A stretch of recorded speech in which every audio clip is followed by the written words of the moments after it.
और देखिए, उत्तराखंड में लगातार विकास कार्यों की रफ्तार भी बढ़ रही है। बद्रीनाथ मास्टर प्लान के तहत कार्य किए जा रहे। राज्यपाल मुख्यमंत्री कर चुके स्तरीय निरीक्षण, अधिकारी कर रहे हैं विकास कार्यों की समीक्षा।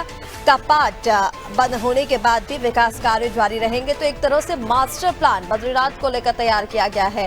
राज्यपाल और मुख्यमंत्री स्तरीय निरीक्षण को उसका कर चुके हैं, वो तस्वीरें भी आपको दिखाई। अब अधिकारी विकास कार्यों की समीक्षा कर रहे हैं।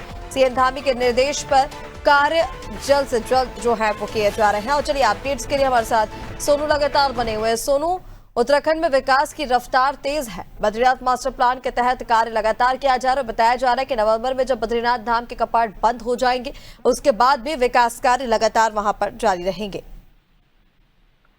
देखिए ऋषिका, लगातार प्रयास किए जा रहे हैं। अगर आप बद्रीनाथ धाम क्षेत्र की ही बात करें तो ये कहीं ना कहीं जो प्रकृति का मिजाज है, जो मौसम का इस क्षेत्र का मिजाज है, वो कई बार जो दूसरे चरण के इस मास्टर प्लान के तहत, इस महायोजना के तहत किए जाने वाले जो विकास के कार्य हैं, वो कई बार चुनौती बन जाते हैं। हालांकि इसके लिए एक समय निर्धारित कर लिया गया है और ये भी प्रयास किए जा रहे हैं कि आगामी जनवरी तक इसको पूरा कर लिया जाए। चूंकि विषम भौगोलिक परिस्थितियां है और जैसे जैसे अब समय में बदलाव देखा जाएगा, इस दौरान बर्फबारी भी होगी और बर्फबारी में कड़ाके की ठंड के दौरान जो श्रमिक होते हैं उनको काम करने में काफी चुनौतियों का सामना करना पड़ता है। ऐसे में इस योजना के तहत जो कार्य किए जा रहे हैं, चूंकि इन दिनों मौसम खुशनुमा है और मौसम का मिजाज शुष्क बना हुआ, तो ऐसे में ये मौसम का जो इस वक्त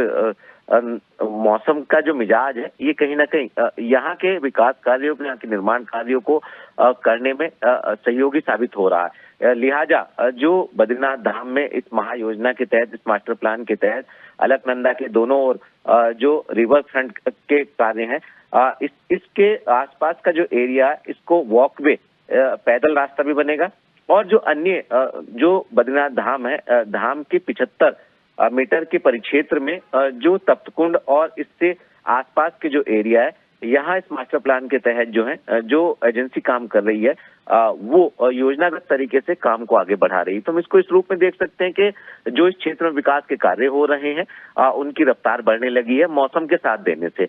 आने वाले समय में भी जैसे ही शीतकाल के लिए कपाट बंद कर दिए जाएंगे, उसके बाद भी इन कार्यों की रफ्तार को बरकरार रखा जा सके, ये प्रयास किए जाएंगे। अभी भी 300 से ज्यादा श्रमिक जो है कार्य कर रहे हैं और जो ऐसे तप्तकुंड और ब्रह्म कपाल वाला जो एरिया है, इसमें भी एक योजनागत तरीके से जो मास्टर प्लान के तहत योजना तैयार की गई है, उसके तहत कार्य को आगे बढ़ाया जाएगा। तो कहीं ना कहीं धार्मिक स्थलों का विकास जो है वो, और यहाँ के सौंदर्यीकरण के जो कार्य हैं और जो योजना के तहत तैयार किए गए हैं, उनको धरातल पर उतारने के लगातार प्रयास किए जा रहे हैं। ऋषिका,